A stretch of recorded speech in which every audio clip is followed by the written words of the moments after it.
Le Nigeria s'impose 1-0 contre la Zambie. Dès la 8e minute, Assissat Oshoala a fait la différence en dévançant deux défenseuses avant de profiter d'un rebond sur sa jambe pour tromper la gardienne Hazel Nali et offrir l'avantage aux Nigérianes. Mais le match a basculé à la 40e minute lorsque Blessing Demehin a été expulsé pour une faute sur Barbara Banda, obligeant les Super Falcons à défendre leur avance en infériorité numérique pendant toute la seconde période.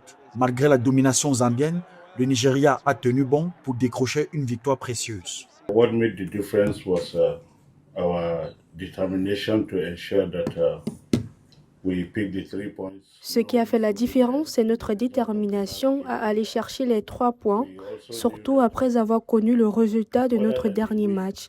Nous savions qu'au-delà d'une victoire, rien ne nous permettrait de rester dans la course. C'est pour cela que nous avons tout mis en œuvre pour gagner. Je tiens vraiment à remercier les filles pour l'énergie et les efforts qu'elles ont fournis. In trying to make sure that they kept their lead and eventually they put in everything to win the game. I really give them kudos. Le sélectionneur nigérian a salué le courage de ses joueuses qui ont su résister après un carton rouge. De son côté, Barbara Banda a regretté les occasions manquées malgré la possession et la domination des Copper Queens. La Zambie avait démarré la compétition par une large victoire 6-0 contre l'Égypte, tandis que le Nigeria était tombé contre le Malawi 3-2. I would say we had quite a good entrance in the game. It was a bit hectic on both sides, but Nous avons eu une bonne entrée dans le jeu. C'était un peu heurté des deux côtés, mais j'avais l'impression que nous avions beaucoup de contrôle et que nous étions très initiatifs. Nous avons créé beaucoup d'occasions, mais nous avons manqué de finition. L'erreur sur le but vient d'un problème positionnel de notre gardienne.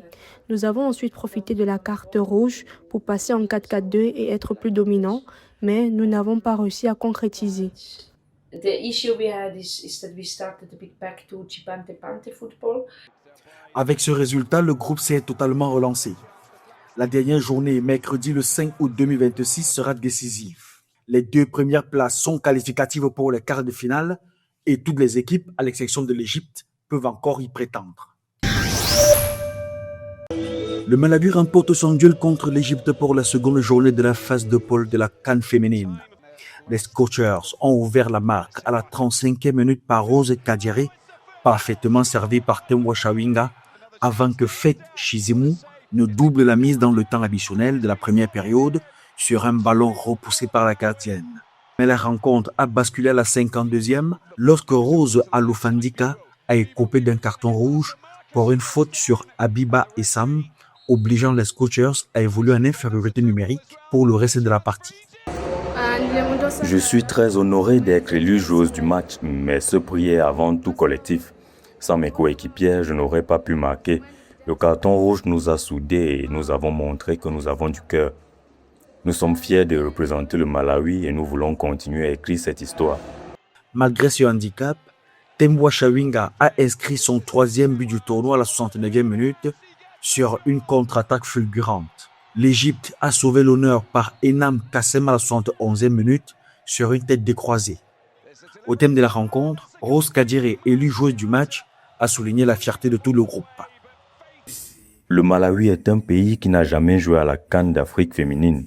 Mes joueuses se battent pour obtenir de bons résultats chaque fois qu'elles jouent. Je suis heureux car elles ont un bon cœur et une réelle envie d'aller de l'avant, que ce soit en Afrique ou ailleurs. Même si c'est leur première participation à cette compétition, je pense qu'elles sont capables de montrer un meilleur football. Dans l'autre match de la journée, le Nigeria s'est imposé 1-0 face à la Zambie et revient à hauteur des Copper Queens avec 3 unités. La dernière journée, mercredi 16 août 2026, déterminera la hiérarchie de la poule. Le Malawi affrontera la Zambie dans un derby sud-africain, tandis que l'Égypte, déjà éliminée, tentera de sauver l'honneur face au Nigeria. Après avoir entamé la CAN par un succès 2-0 contre le Sénégal, marqué par un but de sa capitaine Marine Daffer, l'Algérie s'est inclinée 1-0 face au Maroc le 30 juillet. Malgré ce revers, la meneuse de jeu des Vertes a pleinement confirmé son statut et tout son potentiel de leader. Notre technique de jeu de base, Après, maintenant, on l'a prouvé encore aujourd'hui, en première mi-temps notamment, où on sait subir, on sait être costaud défensivement, on prend beaucoup moins de buts qu'avant. Donc oui, on sait assumer ce statut aussi, mais ce n'est pas forcément notre identité de jeu à la base.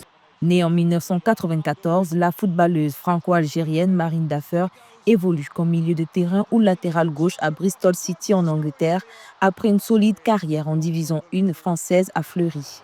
Ancienne championne d'Europe U19 avec la France, elle a changé de nationalité sportive en 2023 pour rejoindre la sélection d'Algérie dont elle occupe le rôle de capitaine intérimaire. Elle a qualifié les Vertes pour la Coupe d'Afrique des Nations grâce à un but historique et compte aujourd'hui 19 sélections officielles pour 5 buts inscrits. On est là pour la Coupe d'Afrique, il n'y a pas de contexte particulier. C'est un match de foot et c'est tout.